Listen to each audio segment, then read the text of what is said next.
সুপ্রিয় দর্শকবৃন্দ, আপনাদের সবাইকে অনেক অনেক প্রীতি ও শুভেচ্ছা জানিয়ে শুরু করতে যাচ্ছি আমাদের আজকের পর্ব। প্রিয় দর্শক, আসুন শুরুতে আমরা একটি ভিডিও দেখে আসি। Excuse me, sir. This is the last time I will not listen to this. সব জায়গায় সব জায়গায় হচ্ছে।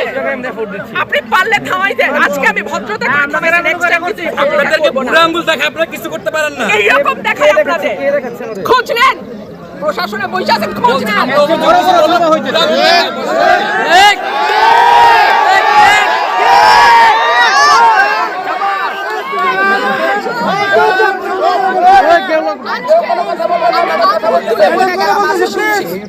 ভবিষ্যতে শুনবো না।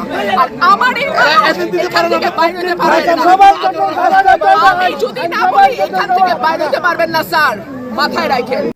প্রিয় দর্শক, আপনারা দেখলেন বিএনপির সাবেক নেত্রী রুমিন ফারহানা একজন কর্তব্যরত ম্যাজিস্ট্রেটের সাথে কি ধরনের আচরণ করেছেন। প্রথমে তিনি যে বৃদ্ধাঙ্গুলি প্রদর্শন করেছেন, এটি দিয়ে তিনি আরেকজন নেতা এই প্রশাসনকে কিভাবে বৃদ্ধাঙ্গুলি দেখায় সে বিষয়টির প্রতি ইঙ্গিত করেছেন এবং তার একজন সহকর্মী কিন্তু একই কথা বলেছেন যে লোকজন যখন আপনাদেরকে বৃদ্ধাঙ্গুলি দেখায় তখন তো আপনারা কিছু বলতে পারেন না, এখন আপনারা আমাদের এই সমাবেশে বাধা দিচ্ছেন কেন। দায়িত্বরত ম্যাজিস্ট্রেট যখন বলেন যে আপনারা এই সভা করে নির্বাচনী আচরণবিধি লঙ্ঘন করছেন, তখন তারা দাবি করেন অনেকেই তো এভাবে লঙ্ঘন করছে, সেখানে তো আপনারা কিছু বলতে পারেন না। যখন কর্তব্যরত ম্যাজিস্ট্রেট জানতে চাইলেন কে করছে, তখন বলল অনেকেই করছে। এখন কথা হচ্ছে অনেকেই আইন অমান্য করে বলে আমিও কি আইন অমান্য করতে পারি? সেই অধিকারকে আমি সংরক্ষণ করি? হ্যাঁ, নৈতিকতার একটি প্রশ্ন এখানে এসে যায়। একজন কর্তব্যরত ম্যাজিস্ট্রেট যদি পাশাপাশি দুজনকে একই অপরাধ করতে দেখেন, তাহলে একজনকে ছাড় দিয়ে যদি অন্যজনকে তার জন্য তিনি শাস্তি আরোপ করতে চান, এটি নিঃসন্দেহে নৈতিকতার দিক থেকে কোনোভাবেই গ্রহণযোগ্য নয়। এখন প্রশ্ন হচ্ছে, যেভাবে বলা হচ্ছে যে অন্যরা সবাই নির্বাচনী আচরণবিধি লঙ্ঘন করছে, আসলে সেটি ঘটছে কিনা, এবং যদি সেটা ঘটেই থাকে তাহলে সেটি প্রশাসনের গোচরীভূত হয়েছে কিনা কিংবা তাদের নজরে গিয়েছে কিনা। আমরা জানি পৃথিবীতে অনেকেই চুরি করে বা অনেকেই ডাকাতি করে। যে চোরকে পুলিশ ধরতে পারে না তার কিন্তু কোনো শাস্তি হয় না, যে ডাকাতকে পুলিশ গ্রেফতার করতে পারে না তার কিন্তু কোনো শাস্তি হয় না, আর যে ধরা পড়ে তাকে কিন্তু ছেড়ে দেওয়াটাও কোনোভাবেই সমর্থনযোগ্য নয়। ঠিক একইভাবে রুমিন ফারহানা যেখানে সভা করছিলেন, তিনি যাই বলুন না কেন, যেখানে ব্যানার ছিল না, এখানে হ্যান্ডমাইকে কথা বলা হচ্ছে, কিন্তু তিনি তো নির্বাচনে এখন একজন প্রার্থী এবং সেটির জন্য যে বিধিবিধান রয়েছে সেটি অন্যরা মানুক কিংবা না মানুক, একজন আইনের মানুষ হয়ে তার তো মান্য করা উচিত। তাহলে সেই নির্বাচনী আচরণ বিধি ভঙ্গ করার জন্য যদি কেউ তাকে অভিযুক্ত করেই থাকেন, তাহলে সেটির জন্য নিজেকে জাস্টিফাই করতে কি তিনি এটি বলতে পারেন যে অন্যত্র অহরহ নির্বাচনী আচরণবিধি লঙ্ঘিত হচ্ছে, সেক্ষেত্রে আপনি কিছু বলছেন না কেন? এবং শেষ পর্যায়ে আমরা যেটি দেখলাম, তিনি কিন্তু আঙুল উঁচিয়ে কথা বলে গেছেন এবং তাকে এমনভাবেই হুমকি দিয়েছেন যদি তিনি চান তাহলে এখান থেকে কর্তব্যরত ম্যাজিস্ট্রেট কিন্তু তার কার্যালয় বা বাড়িতে ফিরতে পারবেন না। এটি নিঃসন্দেহে এক ধরনের মাস্তানি এবং তার যে অঙ্গভঙ্গি, বিশেষ করে তার যে চোখের ভঙ্গি, তা দেখে মনে হয়েছে এই যেন কোনো মানবী নয়, এই যেন এক সর্বনাশা প্রেতাত্মা।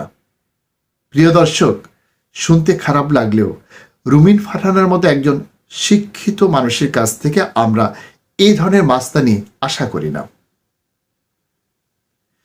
তিনি এই ক্ষেত্রে যে কথাগুলো বলেছেন বা যে আচরণগুলো করেছেন, সেগুলো কিন্তু তিনি সুন্দরভাবে মার্জিতভাবে বলতে পারতেন এবং ওখানে প্রশাসনের পক্ষ থেকে যিনি দাঁড়িয়েছিলেন তিনি কিন্তু অশিক্ষিত বা মূর্খ নয়।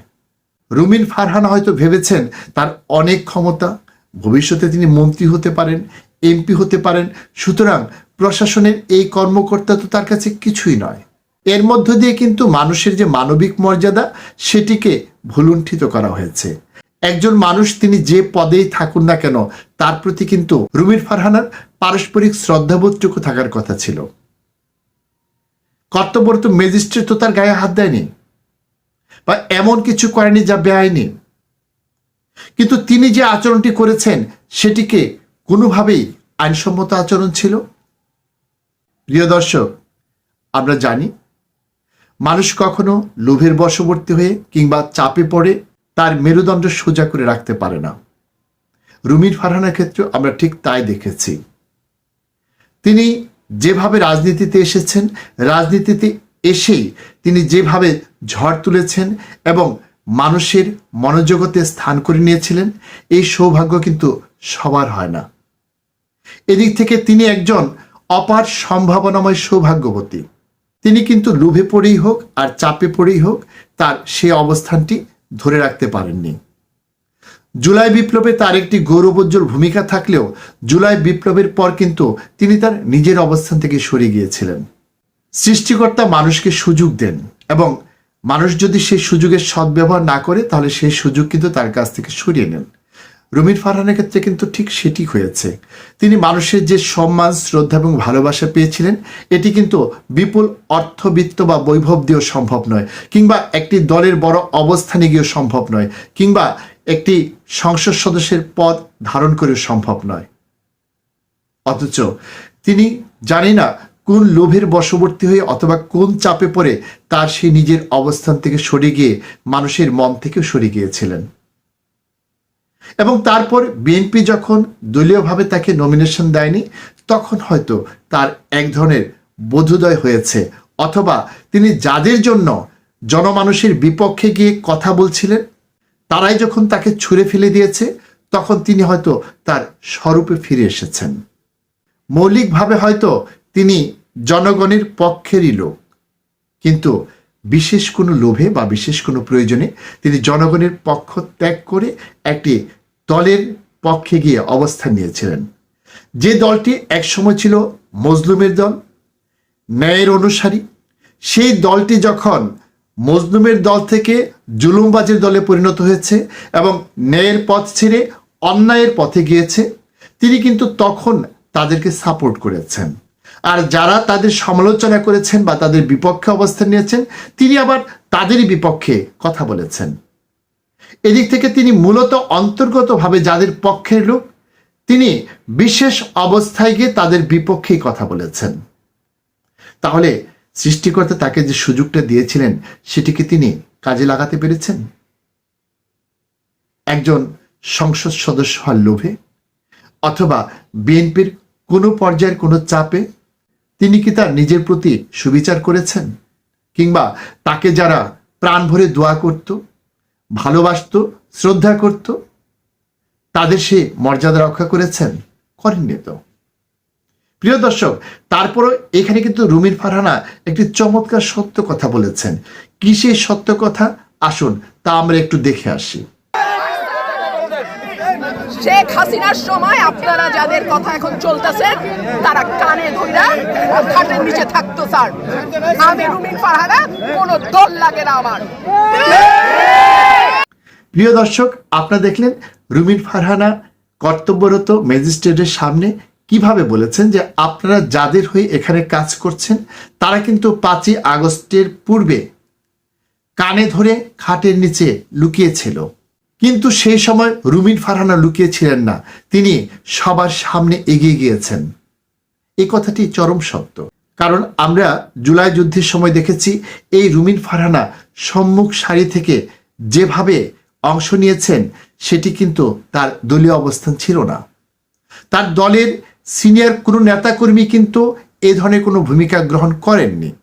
সেই সময় এই আন্দোলন থেকে তার দলের সিনিয়র নেতাকর্মীরা যখন নিরাপদ দূরত্ব বজায় রেখেছেন তিনি কিন্তু সেই সুবিধাবাদিতার পথ পরিহার করে একটি ঝুঁকিপূর্ণ সময়ে ঝুঁকিপূর্ণ একটি আন্দোলনের অংশ হয়ে উঠেছিলেন।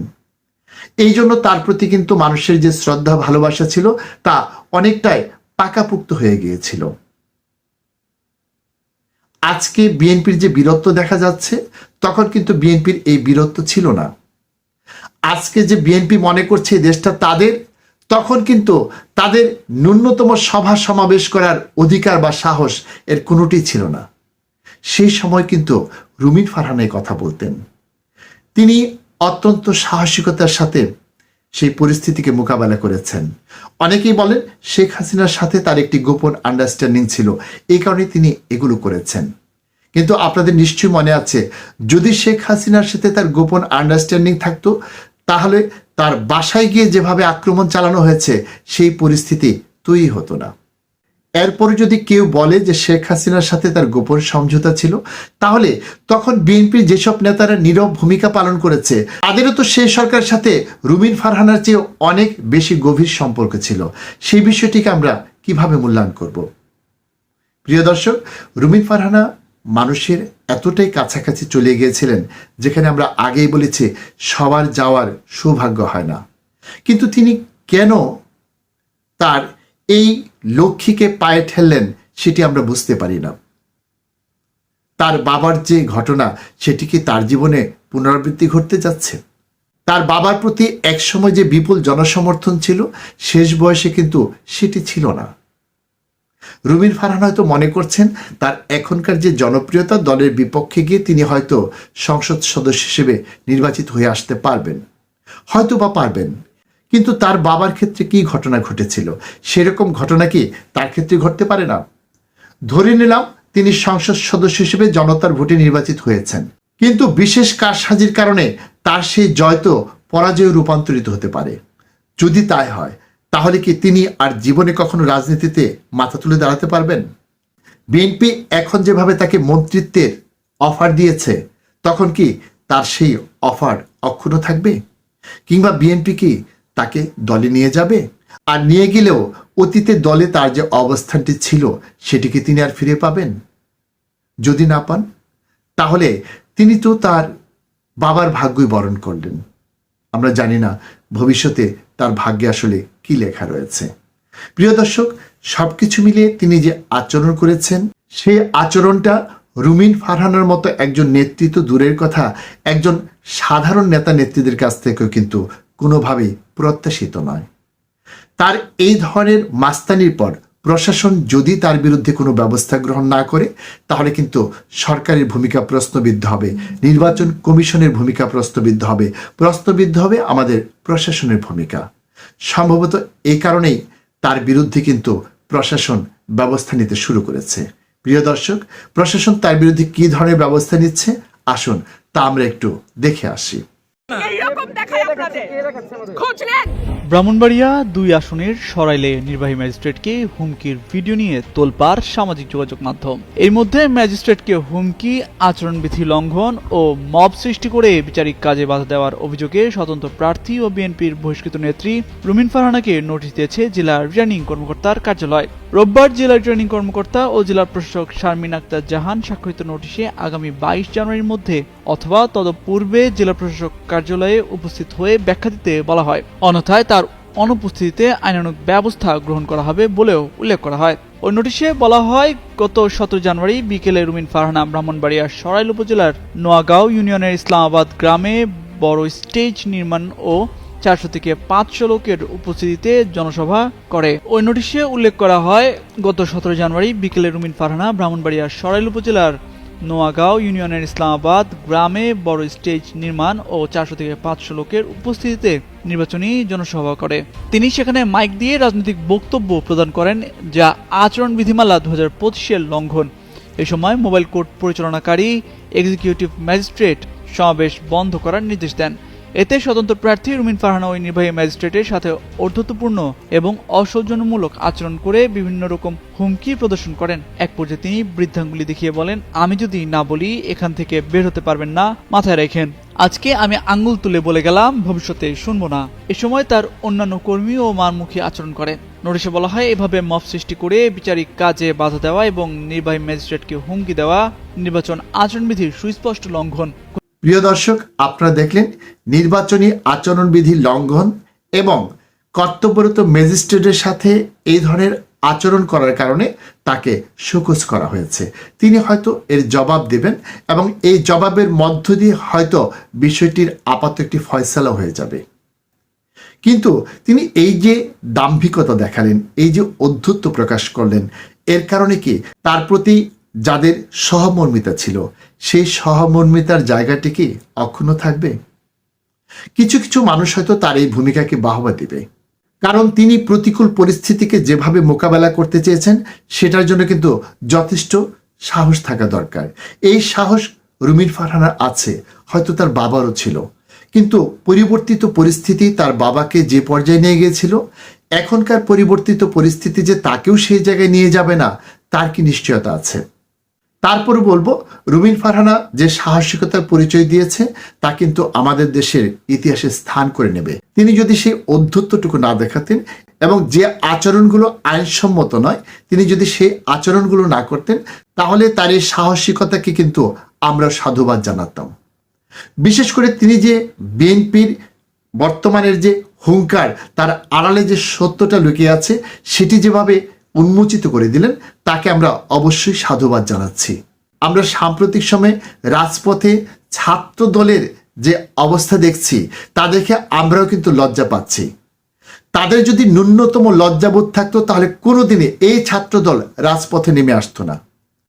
দুঃশাসনের মুখোমুখি দাঁড়িয়ে যে ছাত্রদল রাজপথ দখল করতে পারেনি, যে ছাত্রদল তাদের মূল দলের প্রধান নেত্রীকে অন্যায়ভাবে জেলখাটা থেকে বের করে নিয়ে আসতে পারেনি, এই পরিবর্তিত পরিস্থিতিতে যখন অন্যরা তাদেরকে সেই সুযোগ করে দিয়েছে, সেই সুযোগ নিয়ে তাদের এতটা বাহাদুরি এক ধরনের লজ্জারই নামান্তর। আমি জানি না তাদের সেই লজ্জা আছে কিনা। যদি তাদের সেই লজ্জা থাকতো তাহলে তার এভাবে এ সময়ে নির্বাচন কমিশনের সামনে এই ধরনের পেশি শক্তি প্রদর্শন করতো না। আমরা চাই রুমিন ফারহানা যদি এদেশে রাজনীতি করেন তাহলে তার মধ্যে সাহসিকতা থাকুক, কিন্তু যে অগ্রহণযোগ্য অধ্যত্ব এবং যে বেআইনি কার্যকলাপ সেটি থেকে তিনি বিরত থাকুন। আমরা চাই না তাকে কেউ লেডি মাস্তান বলে অভিহিত করুক। তার আচরণ সেই লেডি মাস্তান উপাধিকে সার্থক করে তুলুক। সুপ্রিয় দর্শক, আজকের মতো আমরা এখানেই শেষ করছি। আপনাদের সাথে আবারও দেখা হবে। সে পর্যন্ত আপনারা সবাই ভালো থাকুন, সুস্থ থাকুন। আল্লাহ হাফেজ।